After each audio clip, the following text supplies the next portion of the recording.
This is Leonard Nimoy.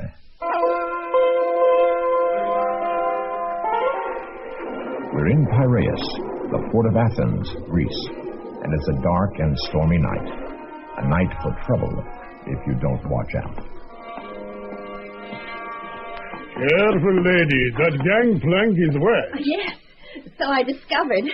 The captain, please. What is it about? Personal. Oh, I should have known. Right over there, ma'am. Thank you. I was looking for Captain Clay. Evening, ma'am. I am Captain Braga, new skipper of the Golden Girl. A new skipper? Clay got sick. Pneumonia or something. Oh, I'm sorry to hear that. Then could I have a word with Mr. Perez? A personal matter. Perez? Your first name. Oh, we get all new officers on the bridge, ma'am. A new skipper likes to work with people he's used to. Oh, I see. Well, then I'm sorry I wasted your time, Captain. Good night. Good night. Well, that was quick. Everything all right? Thank you, yes. But would you send a message to John Cooper for me? John Cooper? Who's he? Your steward. Our steward's name is Abdullah. Oh, thank you. Good night. Something is very wrong. A new skipper, a new first mate. Yes, of course, it can happen easily enough. But a new steward as well? Maybe it makes sense, but this young woman seems to think it doesn't. Perhaps that's because she's engaged in a very deadly business. A business in which human life counts for very little indeed. It's just the money that matters. And that's only the beginning of our story.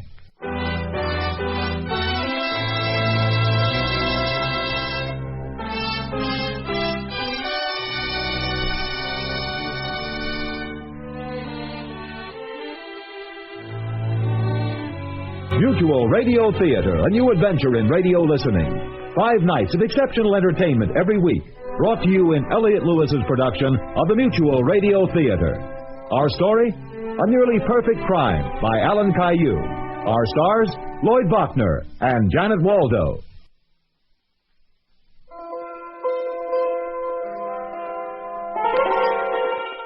The young woman we just met is named Joni Trent. She looks, talks, and behaves just like an ordinary tourist. In fact, she's very bright, attractive, and anything but a tourist. She's not as frightened as she ought to be, because Greece is a quiet and peaceful sort of country, and very safe. Well, usually, anyway. Well, how does it look, Johnny? Worse than a brother's murder. Rank. It smells to heaven. The whole crew has been replaced right down to the steward. And the guard on the gangplank had a gun tucked away under his arm. Good. Good, I like it. That's all we need to know. Where to now? Hungry? Famished. And all this vast amount of money floating around, my darling, just begging to be picked up, makes me think of a really expensive bill. Oh. What's that up there? A detour, Hillary. Watch it. Detour? That barricade wasn't there when we drove up. What goes on?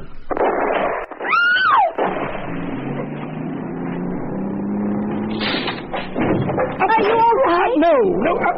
Yes. Yeah, don't worry about it.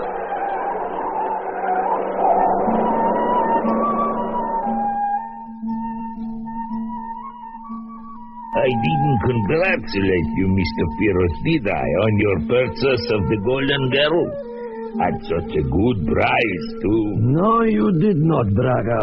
That was very remiss of you. Then I do so now. The price wasn't good either. I paid more than I wanted to. It was a mistake. You made a worse mistake than that. Oh? And what was that? Trying to kill that girl and her companion last night, even though you failed. It was a foolish move. What girl? You didn't know? Tell me what you're talking about, Captain Braga. You mean it wasn't you? Tell me! Just after 2 bells last night, this young woman came aboard looking, so she said, for Captain Clay. She got sought up as she left the harbor.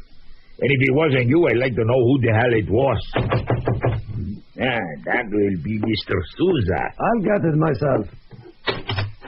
Ah, my dear Mr. Piros, how good to see you again. Mr. Souza, do come in. You two know each other, of course. Of course. And I am correct, no doubt, in assuming that the briefcase you are holding contains... Final payment on the Golden Girl, $100,000 in cash. And that envelope, I am sure, contains the insurance papers I need. It does indeed. Insurance on the vessel for $500,000, on her cargo for $5 million. Ah, monsieur, perfect. You are now the full owner of the splendid Golden Girl and custodian, for the moment at least, of her very valuable cargo, which is for delivery, as you already know, to Mr. Aman of Singapore. A poor fellow.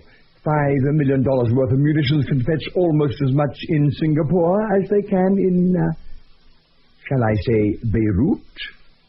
I prefer not to have heard that comment, my dear Mr. Souza. Of course. And how right you are. The watchword is always security.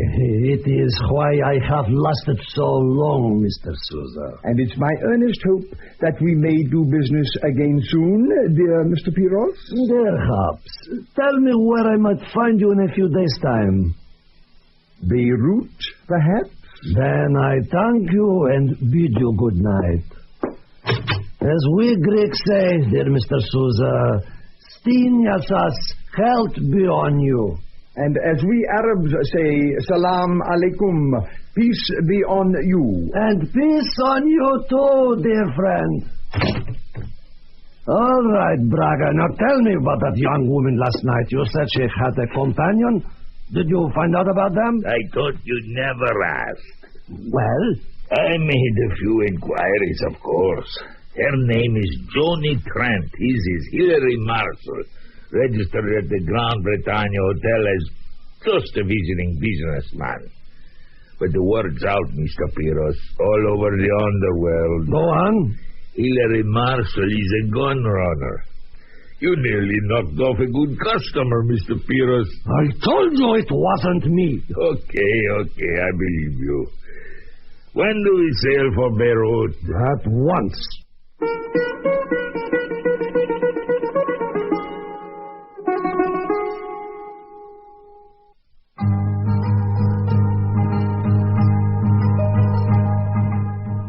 Freighters are not bought and sold quite like trucks. You'd never sell a loaded truck, for example, in the hope that its cargo would promptly reach its proper destination. But ocean-going vessels are commonly traded in dock or on the high seas, loaded or empty. There's nothing unusual about it at all. Sometimes, indeed, a ship will change hands several times while she's en route from one harbor to another. Under maritime law, delivery of the cargo in such cases is mandatory. It makes it very easy for the thieves who carry briefcases rather than guns.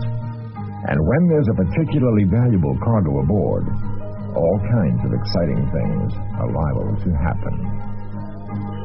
Johnny, over here. Oh, there you are. One of the nice things about working for you, Hillary, is that you always find such good places to eat. Well, what have you got for me?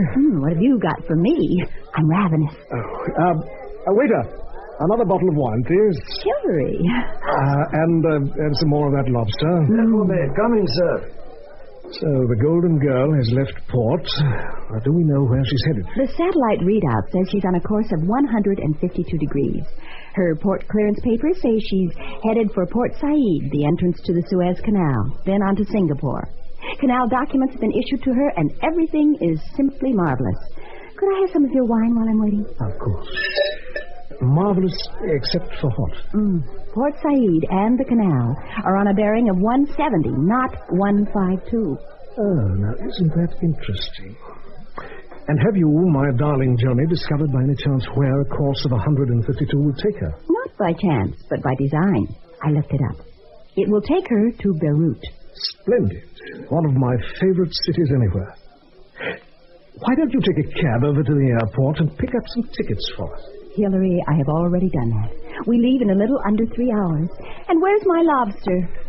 1 bottle Retsina, 1 plate good lobster. It does smell good, doesn't it? I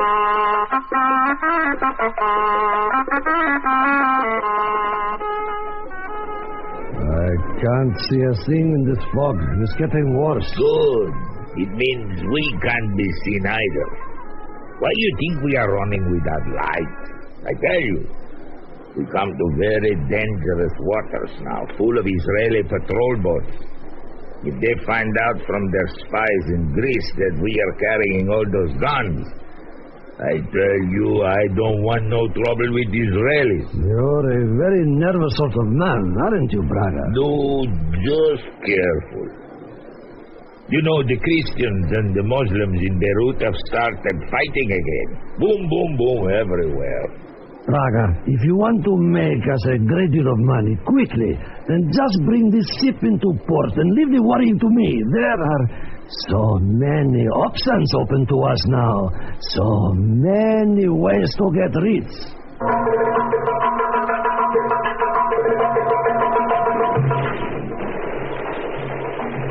Didn't I hear you say, Hillary, in a moment of weakness, that Beirut was one of your favorite cities? It is indeed. It has lots of character. They're all killing each other out there. Put it down to a kind of Arab exuberance. Please close that window, my love, and draw the drapes. We have to be careful, even in the hallowed enclaves of a first-class hotel.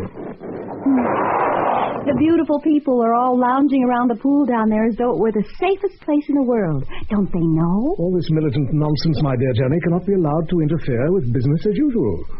Now, Beirut is a dead city, but it's still very much alive. Now, let me see the file again, would you? So, what have we got? Piros will be here soon with the Golden Girl, which he owns, carrying $5 million worth of armaments, which he does not own, destined for a certain Mr. Aman of Singapore. Now, poor Mr. Aman, he will have paid for them in full at the time of the loading, won't he? It's customary. Oh. 30,000 Kalashnikov machine pistols, 12,000 MG-42 light machine guns, 7,000 88mm rocket launchers, anti-tank rifles, heavy machine guns, landmines, hand grenades. Enough ammunition to start a major war with. Every gun runner in town will be after this. We'd better see Piros the moment he gets in. Yes. I hope you realize how very dangerous it will be, Hillary. Why should it be? I'm a cash-on-the-barrel customer. In any case, you'll be there to hold my hand, won't you? It's just that I don't want anything to happen to you. I really am in love with you, Hillary. Oh, come, we can't have tears at a time like this. We're on the verge of pulling off yet another very satisfying job. And I think that perhaps I'm in love with you too, my darling. Oh. Hello? Yes, this is Mr. Marshall's secretary. Who? Hold on, I'll see if he's in. Hillary, you won't believe it, but John Cooper is here to see you. The ex-steward of the Golden Girl. You find that interesting? Very. Yes. Send him up, please. Hillary, you really do. Find it interesting? Yes, of course. No. You really do love me? Oh, that. Well, yes, it's a distinct possibility, I'd say. Offhand and without too much reflection. Oh, Hillary.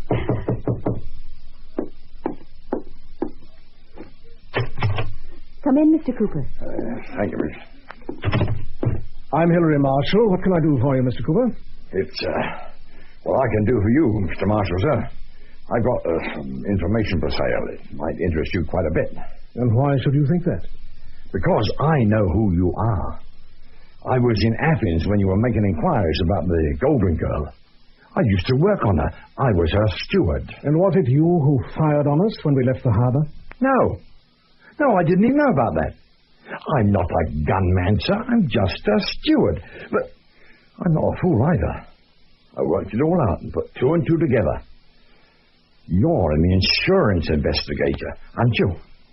Well, that's a very amusing deduction. Well, do go on. And I know the insurance companies are rolling in money. $1,000? Since I don't know what your information is, let's say 500 and start talking. Well, 2 months ago, I was steward on another ship called the Animos. She was carrying $500,000 worth of scrap brass for a man named Aman in Singapore. But the Animos was sold en route, and a new owner diverted her to Beirut for so-called repairs. And while she was here, the cargo got secretly offloaded and sold on the black market. She put out to sea again, caught fire, and sank. The new owner picked up the insurance on both the ship and the cargo. Very interesting. And when the Animos sank, there just happened to be a small boat standing by to take off the crew under Captain Braga. That new owner, Mr. Marshal, sir, was a Greek named Pyros. He's now the new owner of the Golden Girl, and he's planning the same thing for her, too.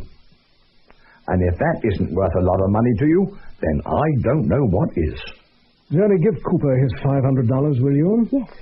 And I will give him some very valuable advice. Cooper, if you choose to run around Beirut, of all places, where everybody is a spy, telling these things to everyone you happen to think might be on the side of law and order, then your life just might be in very grave danger. Happen to think... Oh, Lord. You mean... Mr. Cooper, I am not an insurance investigator, heaven forfend. I am a customer for the Golden Girl's cargo. And my valuable advice is, take your money and get out of here fast.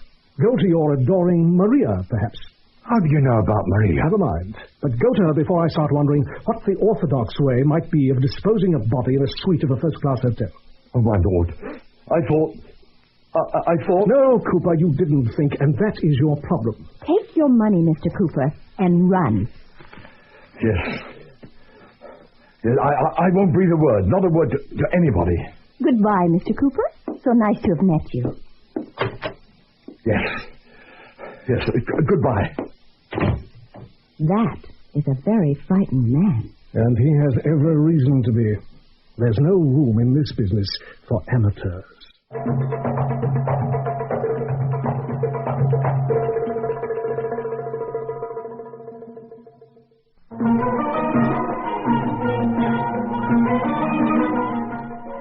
We're talking about one of the most profitable rackets in the history of double dealing. You buy a ship loaded down with a good cargo. You divert it as the legitimate owner to a friendly port.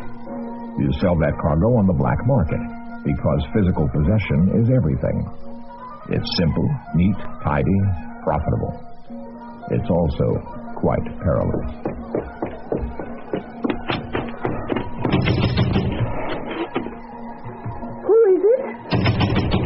It's me, John. Open up, quickly. Oh, my darling, what is it? You're so pale. Because I'm scared, Maria. Scared out of my wits. I looked the death angel right in the face and I got away. Oh, John, what happened? This fellow Marshall, I told you about him. Yes, the insurance investigator. No, I was wrong there. A mistake that could have cost me my life. That's what I thought he was. But he's not, Maria. He's one of them, a gun runner. Oh, no! There's no doubt about it at all. I told him all about Pyros and Braga and the munitions on board the Golden Girl. John, they could have killed you! I know it. Pour me a drink, please, a large one. Oh, yes, of course. They could have killed me. They should have killed me. There. They chose to buy me off instead, the easy way, I think. $500. There, I didn't stop to count it. I just got out of there fast, and I ran all the way to your place. I didn't dare go home because they threatened me, Maria. They told me I'm not safe here now. Another, please. Yes, anything you want. Oh, John. Gun runners are a very dangerous breed. Hide me till the Golden Girl has left port. She just got in 2-3 days to dispose of her cargo. The cellar. I'll make it comfortable for you, John. Oh, thank you, my darling. Get down! Behind the sofa! And I told you! Maria, I'm dying. Oh, I love you, Maria. I'll get you to a doctor now. You don't know how much I love you.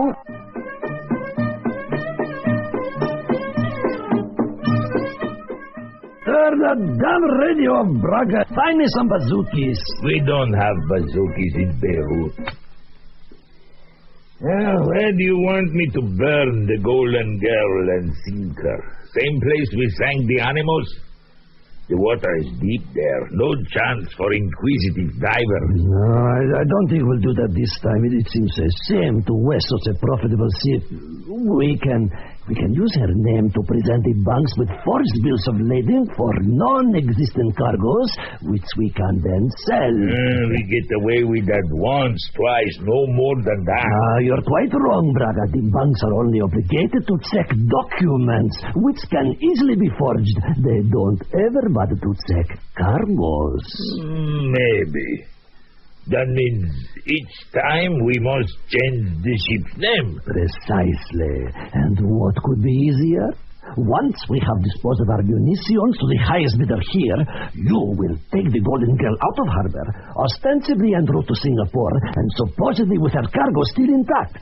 But you will put in at the Muni shipyards down the coast in Sidon. The Muni brothers are friends of mine, and I have already made the necessary arrangements.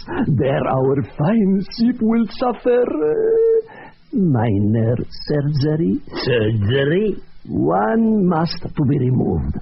She will be repainted and renamed. A fine ship for which we can attract good cargoes by offering very low rates.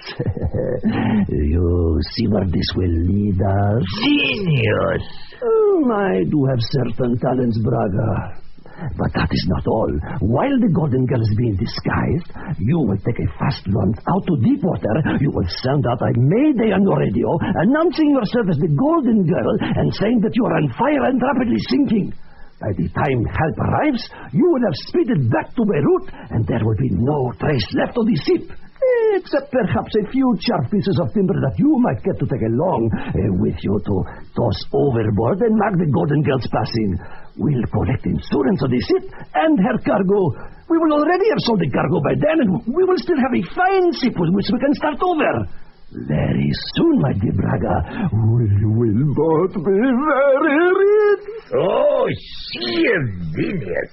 There is no other word for it. Yes, I will agree. This is an almost perfect crime. Mr. Marshall to see you, sir, with his secretary. He says it's important. Marshall? Do I know him? Oh, Mr. Ferris, you do not. My name is Hilary Marshall. This is my assistant, Miss Trent. Miss Trent? And your business, sir? My business, Mr. Ferris, is making money. Then please be seated. I'm a busy man, Mr. Ferris. I won't waste time on preliminaries. I want your munitions from the Golden Girl. I understand they're insured for $5 million. I offer you a firm $2 million. 3. 2. I do have another buyer, waiting impatiently. A 2.25, and that's final. Yes? A letter of credit on the Arab Bank of Beirut. Excuse me, then. 2.5? That depends. My dear Mr. Souza, this is your equally dear friend, Mr. Piros. I have an offer of $2.5 million for my merchandise, if you would care to raise it. No, my dear friend, no haggling. We're not carpet salesmen, are we? And that is your final offer? Hold on, please.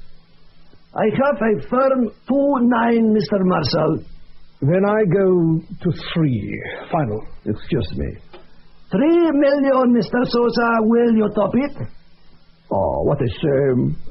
But I have another deal that you might be interested in. I can sell you the Golden Girl, repainted, well disguised, and renamed. And then, when you have a suitably valuable cargo for her, I will buy her back from you at twice what you paid for her.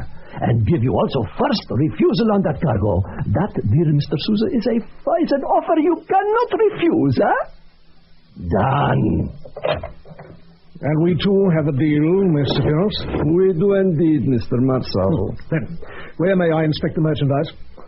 I will take you to its hiding place, Mr. Marshall, as soon as the letter of credit is in my hand. Of course, accepted. I'll go to the bank at once. Good day, Mr. Pierce. Mr. Marshall, and perhaps we can do business again soon. I do believe perhaps we can. Miss Trent? Mr. Pierce?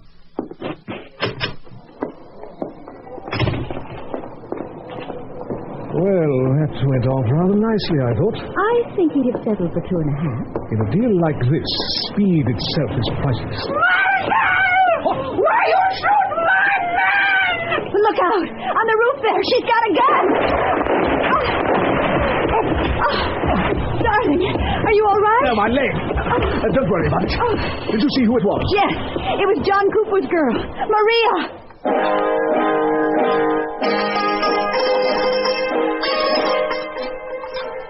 You know, Hillary, I'm beginning to believe that you're very shooting prone. I find that sad. Every time we go from point A to point B, someone starts shooting, and you finish up invariably on the receiving end. It's ridiculous. Thank you for the sympathy. Hello, Ibrahim. Ibi, this is Hillary. I want a counterfeit letter of credit on the Arab Bank of Beirut in favor of Mr. Grigory Piros for $3 million. I'm buying his armaments. What do you mean it's illegal? Don't be foolish. Now, a really good counterfeit, Ibi, that will stand up to very careful inspection. And I want it just as fast as you can make it. Good. Room service? Oh, yes, I ordered a bottle of Scotch Johnny. Oh, dear. Please don't anyone make any excited moves or I will shoot. Please be sure of that. You are Miss Johnny Trent, I believe. And over there is Mr. Hilary Marshall. I am Mr. Aman from Singapore.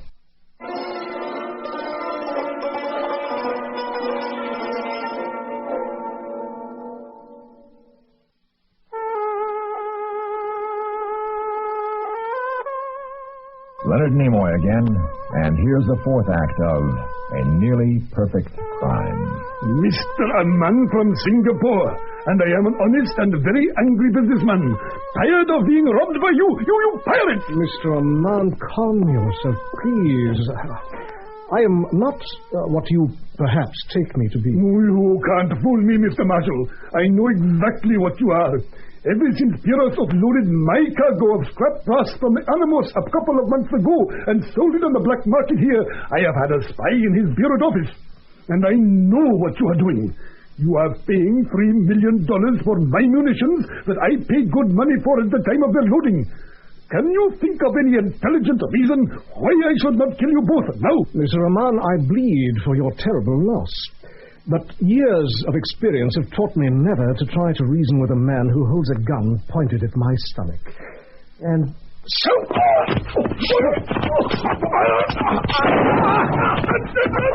Johnny, run for your life! I certainly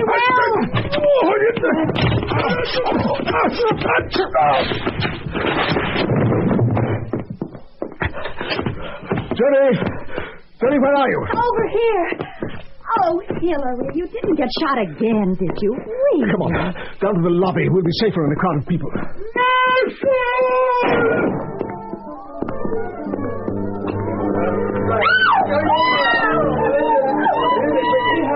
Please, no! I am Mr. Abiad, hotel manager. I cannot allow shooting pistols in my lobby. Outside, on street, it's okay, but not in hotel. Remember, we are civilized people. Only outside shooting, please. Where did they go, Abiad? Where? Oh, you mean Commissioner Marshall and his lady? Yes, where did they... Commissioner Marshall? Oh, did I say Commissioner? I meant, of course, Mr. Marshall. No, if a little money were to tell Jen. Yes, there's the $100. No, tell me. Thank you, sir. And in fair exchange, I will confess that, well, like almost everybody else in Beirut these days, I am, forgive me, a spy. Tell me about Marshal. But also for the Americans, the Syrians, the Israelis, the PLO, in short, for anyone who will help to enlarge my miserable stipend. I am not interested in your miserable stipend. I have to be well informed about all my hotel guests. Mr. Marshall is registered here as businessman, but that is just his cover. We all know that he is actually a gun runner. Oh, I know that. They told me so in Greece. They told me so here in Beirut. But that is a cover story too, very expertly planted on all of us, both here and in Athens. And under those two cover stories is the real Commissioner Marshall, who is a very senior officer from Interpol. From Interpol? Truly. And I have been shooting at him. What am I going to do? He'll have my head. I suggest, Mr. Aman, that you make your amends by whatever means you can devise at the very earliest opportunity.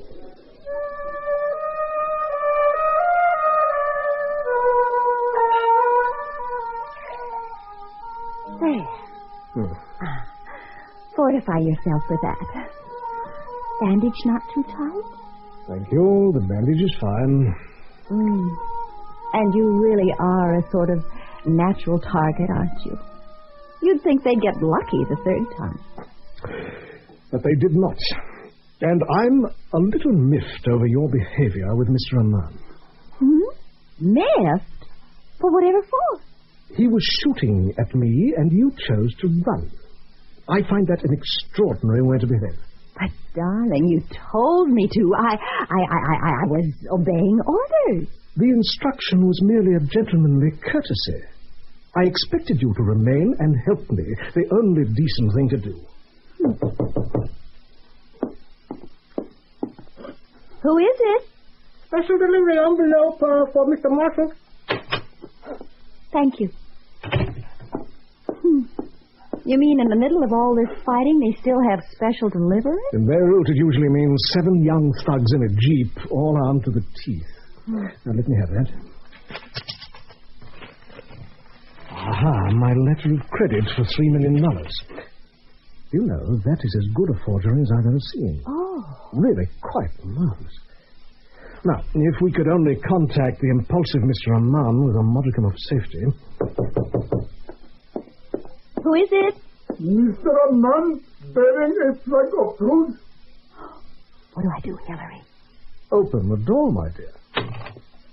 Oh, Mr. Marshal, sir, you see before you a most contrite man, seeking your pardon for a most dreadful mistake. Can you find it in your heart to forgive me? I have just discovered that you are a law enforcement officer, a very senior one, and I have no wish to be hounded to the end of the earth by Interpol. Well, so much for my cover. Now, was it you who shot at us in Athens, Mr. Aman? Oh, yes. I ought to clap you in irons. Oh, how can I make amends? I am a very wealthy man, Mr. Marshall. No, I can't accept money, I'm afraid. But I'm not a man to hold a grudge, and perhaps I could persuade myself to accept, But what about a case of champagne? Oh, done, sir, done. And I cannot thank you enough. For myself, I have already been sorely punished for my foolishness. I've lost $5 million worth of munitions I could have sold for twice that sum. Perhaps not, Mr. Aman. Oh? It so happens that I have in my possession a letter of credit on the Arab Bank of Beirut in favor of Mr. Piros for $3 million. When it's presented to him, he will deliver the stolen cargo to me or to my chosen representative. Perhaps you'd like to find someone to accept it on your behalf. Oh, Mr. Marshall, my dear friend, what a noble gesture. And I promise you, not a case of champagne, but a whole shipload. Yes, I swear it. Oh, how nice. You know, ever since I first became nubile, I've always wanted to try a champagne bath. I mean, all those bubbles creeping up. Lovely. Then we really have only one more problem on our hands, do we not? Which is?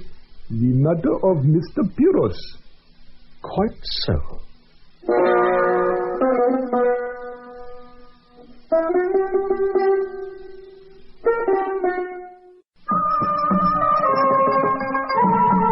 I am only unhappy that Mr. Piros will go free. Even though his financial loss will be very considerable, will it not? Oh, how so, Mr. Oman? Because your letter of credit, I am convinced, must certainly be counterfeit. Yes. How very astute of you. But even those of us who enforce the law must on occasion bend it a little. And it's a very good forgery indeed to fool Piros completely, and perhaps even the bank, too. Unless, of course, someone happened to tip them off after the cargo is delivered and before the letter is actually cashed.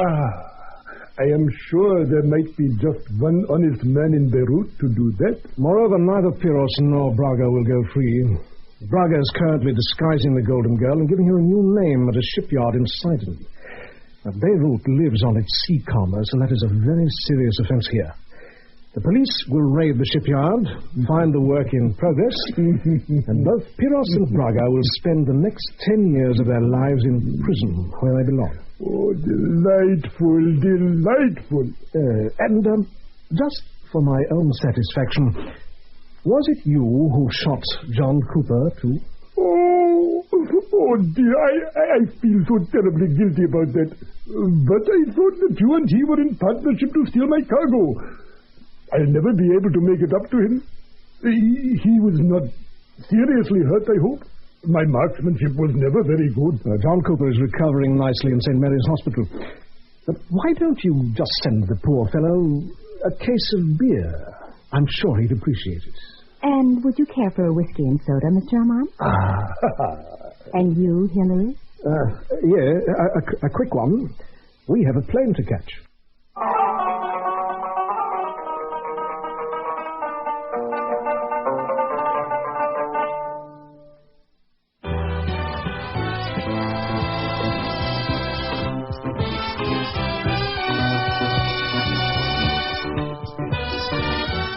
The Mutual Radio Theater is brought to you 5 nights a week at this time.